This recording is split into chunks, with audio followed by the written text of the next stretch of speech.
Hello, and welcome to this second film of 8 about calculations in chemistry. This is the second film about empirical formulae. The first one just introduced some key terms, really.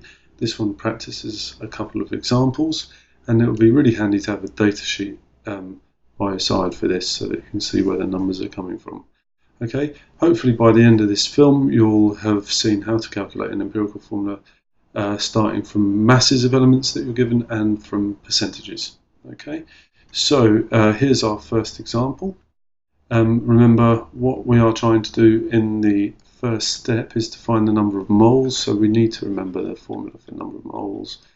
Hopefully we do. It's little m over big M, which is the mass in grams over the molar mass. Okay, so we're going to do this for these three elements, and just to make it easier to make sure at the end that we've got the right numbers for the right element, I'm going to put a little table in, okay? Because what some people do is they get the right numbers but then muddle up the elements at the end.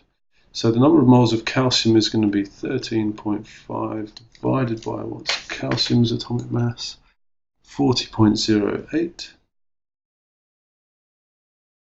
We're going to have 10.8 over 16 for oxygen, and we're going to have 0.675 over 1.008. So I've got all those numbers from my periodic table.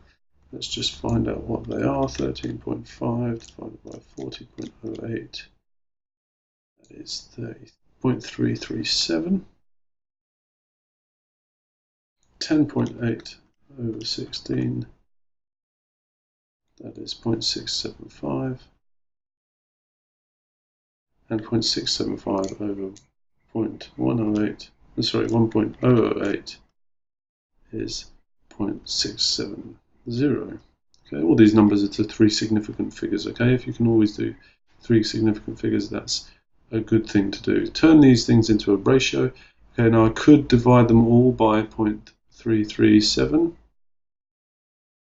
Okay, I could do that on my calculator, or I could just look at them and see that I've got a ratio that is approximately 1 to 2 to 2. Okay, so I've got to plug these things into a formula, so I'm going to have 1 calcium, 2 oxygens, 2 hydrogens, so CaO2H2. And in actual fact, the formula for that is CaOH twice, but there's no way of telling that from the numbers, so if you wrote this, it would be absolutely fine. Okay. Let's just go ahead and do another example. This one uses percentages, okay? Now you might be thinking, well, okay, I know a formula for mass, turning mass into moles, but I don't know one for percentages, okay? And here I'm given percentages of the elements carbon, hydrogen, and oxygen, not calcium anymore, but carbon, okay? So how am I going to do this? If I'm not told masses, I don't know what to put in here. If I just imagine I've got 100 grams, then these things become masses, right? So in other words, I'm doing exactly the same thing. 48.38 divided by 12.01. Yep, for carbon. 8.12 divided by 1.008. Hydrogen.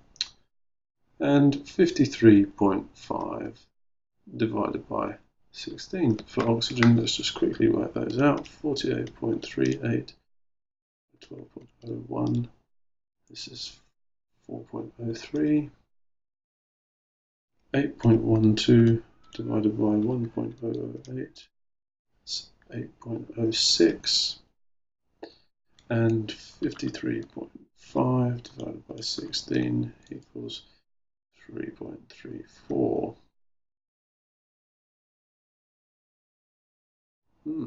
Okay. So now, what are we going to do?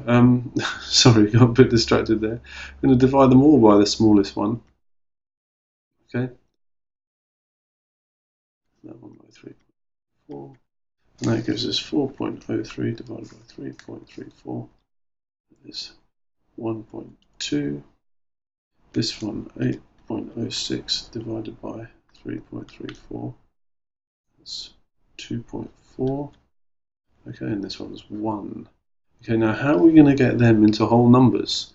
Well, dividing them all by the smallest one isn't going to help, so you do need a little bit of arithmetical agility here, I suppose. But if we multiply them all by 5, then we're going to get rid of these decimals. Okay, so if I multiply that by 5, I'm going to get 6. If I multiply this by 5, I'm going to get 12. Multiply that by 5, I'm going to get 5. So plug them into the formula. Remember, if I'd done it as a table, it makes it much harder to mess up which one's which. So C6H12O5. Okay, so there's one using percentages, and you can see it's exactly the same problem as it was with masses.